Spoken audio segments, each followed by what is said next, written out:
right, I am joined by ActionSA's Gauteng leader, Bongani Baloyi. Bongani, I know you were privy to hearing what the mayor said there. He called the ActionSA petty politics. What's your response? What a pathetic response.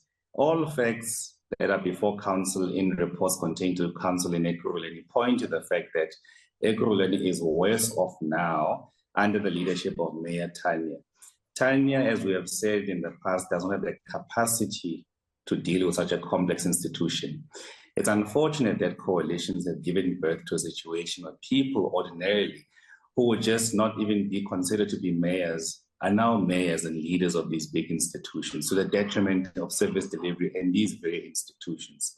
But we also understand from the DA perspective that Tania is the best there is in Ekurhuleni to lead such an institution. So you can just imagine if there was someone next, what disaster that would be beyond this current disaster we are looking at. So clearly, Mr. Baloyi, the relationship between ActionSA and the DA has broken down. It has deteriorated quite significantly, because our understanding last year when she was facing a motion of no confidence was that at least over there in that particular municipality things were still okay. Not anymore? We said last year we're no longer part of the coalition in Ekurhuleni. We're going to be a constructive opposition. And that's what we are doing by holding the mayor to account for the performance of the institution and for the regression of this institution, both from visible service delivery and from a financial perspective. I think she must be honest with her and that he must bring society into their confidence and actually state the disaster that they've created in the city of Ekurhuleni. We are opposition. We're going to hold them to account. We're going to extract accountability. It's a very painful process, but it's a necessary process.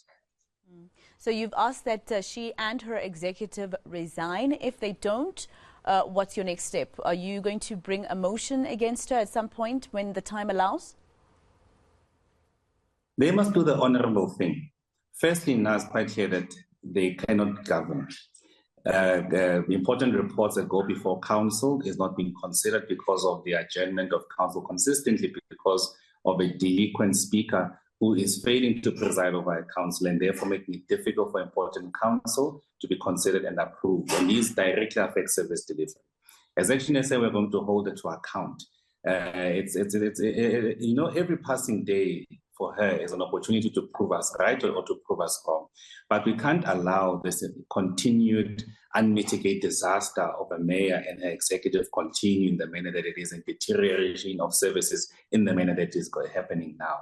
So this is a disaster. The DA is proving that it cannot govern, it cannot lead a coalition. What happened in Johannesburg is now coming to Ekurhuleni, and we're seeing clearly that they cannot deliver. Will it come to the city of Tshwane? That's a different process. We are engaged in a different process to hold the mayor to account, to hold what happened there for the past Auditor General audit period that was spoken about, in the 10 billion rands worth of irregular, wasteful and fruitless expenditure. So we will be able to communicate once all internal mechanisms have been exhausted, but we are engaged and seized in the process to extract accountability in Tshwane as well.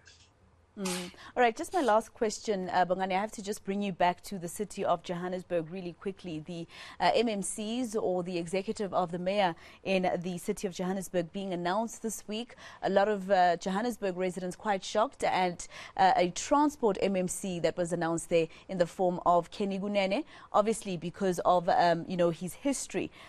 What do you think about that? Do you think that as South Africans we are unforgiving too much? Are you supportive of this? Well, firstly, there's a legal point of view you must look at. Is there any laws that prevent him from actually exercising that right? And has he paid his dues to society and been rehabilitated? And unfortunately, the consideration that has triggered the public is not the response to those two questions, but it's about what is proper and fit for management in the public sector and management of public sector money for the interests of the communities. And that's where the reservation arises because of his past history. But this is South Africa. People have opportunities, and he might prove us wrong. So we'll see and monitor. But overall, our sense with this mayoral committee is that it's not a very good mayoral committee. We don't expect too much to happen. In fact, we expect corruption to find relevance and manifest severely in Johannesburg. And we are prepared to hold them to account, being of opposition in Johannesburg. All right. Thank you very much for speaking to us. Always a pleasure. Bongani Baloyi, ActionSA's Gauteng leader.